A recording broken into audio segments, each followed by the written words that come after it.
Okay, the first one on page 2 is going to be 3 over 4y minus 2 over y over 1 over y plus 3 over 2y. And so as a reminder, we want to multiply by the lowest common denominator of all these little fractions so we can cancel those out. So the lowest common denominator, 4y, and 2y, is going to be a 4y. So you need to multiply every single term in this expression by 4y over 1. And we do it over 1 because we're trying to get rid of denominators. We don't want to do it by 4y over 4y because that's just going to make it more complex, not less complex. So 4y's cancel out. You are left with the 3 from the first term, your minus sign. This y and this y cancel out. And you're just left with your 2 and your 4, so that's going to be an 8. This y and this y cancel. You're left with a 4 plus 2y goes into 4y twice, so it's going to be a 3 times 2, so it's a 6. So 3 minus 8 is a negative 5. 4 plus 6 is a 10. This simplifies to a 1/2. This is similar to the problem that we did in our warm-up. So if we have negative 4 over x plus 3 all over 1 over y minus y over x, we are looking at all these little denominators. We got an x, we got a y, we got an x. So we need to multiply everything by the y and the x, and that includes this 3. Remember, it's over 1 because we're trying to cancel out those denominators. So we go through, this x and this x cancel, so we are left with the y and the negative 4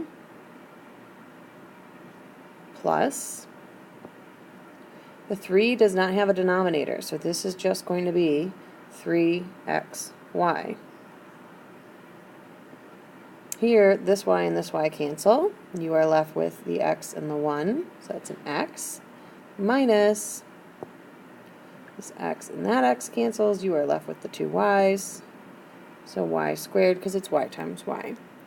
While you can factor a y out of the numerator, it's not going to really help you because you can't factor anything out of the denominator, so this is your final answer.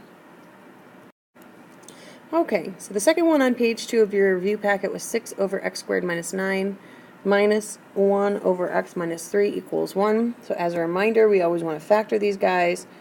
So 6 doesn't factor, but x squared minus 9 is an x minus 3, x plus 3, minus 1 over x minus 3 equals 1. So you can see this x minus 3 isn't common, but we still need an x plus 3 in both of our denominators because you guys seem to like the common denominator method. So I'm going to make it x plus 3 over x plus 3. Oops.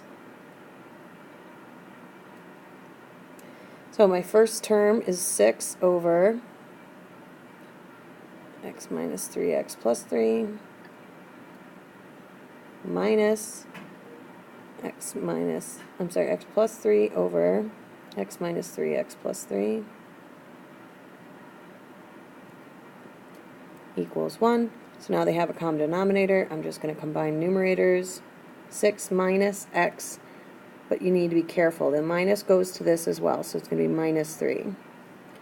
All over x minus 3, x plus 3 equals 1. So generally, you want to simplify your addition and subtraction before you move forward. So the x is negative. 6 minus 3 is going to be a plus 3.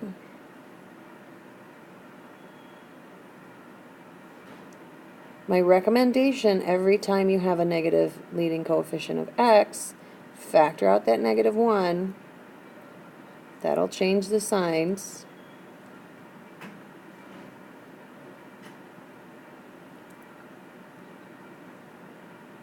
Then we can see it simplifies a little bit, which is going to make it a lot easier to solve this problem. The x minus 3's cancel out, and you're left with negative 1 over x plus 3 equals 1. We haven't solved it yet. To solve it, we just want to multiply both sides by this denominator.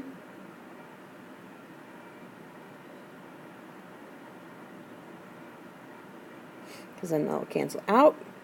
You will be left with negative 1 equals x plus 3. So once you subtract that x over, it is going to be x equals a negative 4. Okay, so an additional example of solving rational equations, if we have 1 over x plus 5x plus 4 plus 2 over the quantity x plus 1 equals 6, we're going to go ahead and solve this. Remember, we want to factor, oops, this should be an x squared. But we should go ahead and factor this guy. So, remember, a quadratic trinomial is going to factor into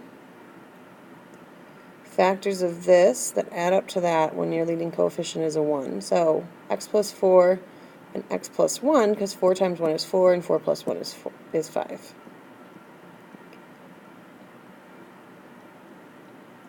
So you can see we have this x plus 1 in common, but we need the x plus 4.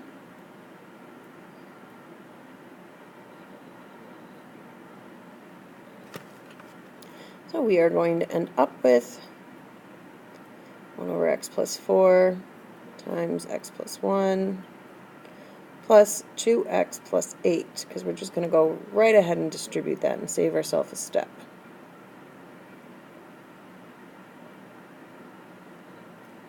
Equals 6.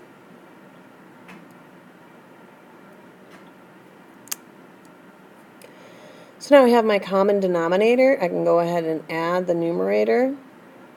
So 1 plus 2x plus 8 is going to give me 2x plus 9 over x plus 4 x plus 1 equals 6. So this is different from the previous one because our numerator does not factor at all. So when that happens, really just multiply both sides by the denominator and get rid of that thing. So x plus 4, x plus 1,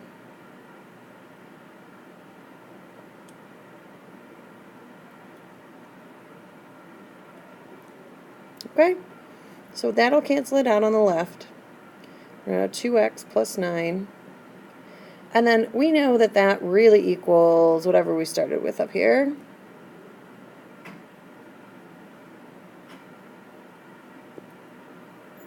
X squared plus 5x plus 4, because we already factored it. So it's going to be 6 times x squared plus 5x plus 4. So we're going to multiply that 6 in. So we'll get 6x squared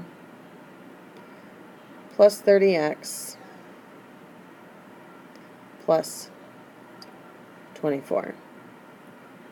So because we have this x squared term, we're going to need to get everything to one side of the equation. So we're going to minus 2x minus 9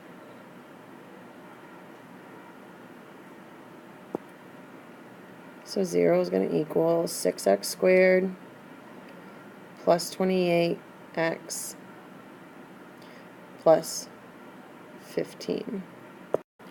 So this is not going to be factorable, so since it's a quadratic, you're going to have to go ahead and use quadratic formula. I'm just going to do it really quickly. You don't really need to know quadratic formula for the test.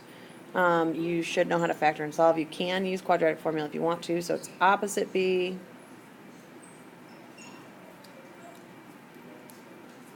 plus or minus gravy.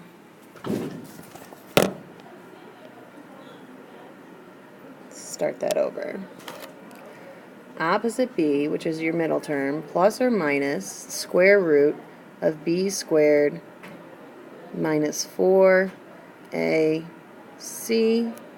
all over 2a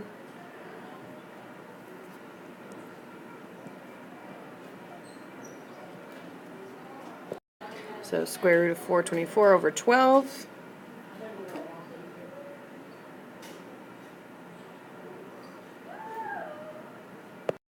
So that's negative 28 plus or minus 20.6 over 12. Alright, so you split that off into two equations, and then you're going to simplify each of those equations, and it will give you your solutions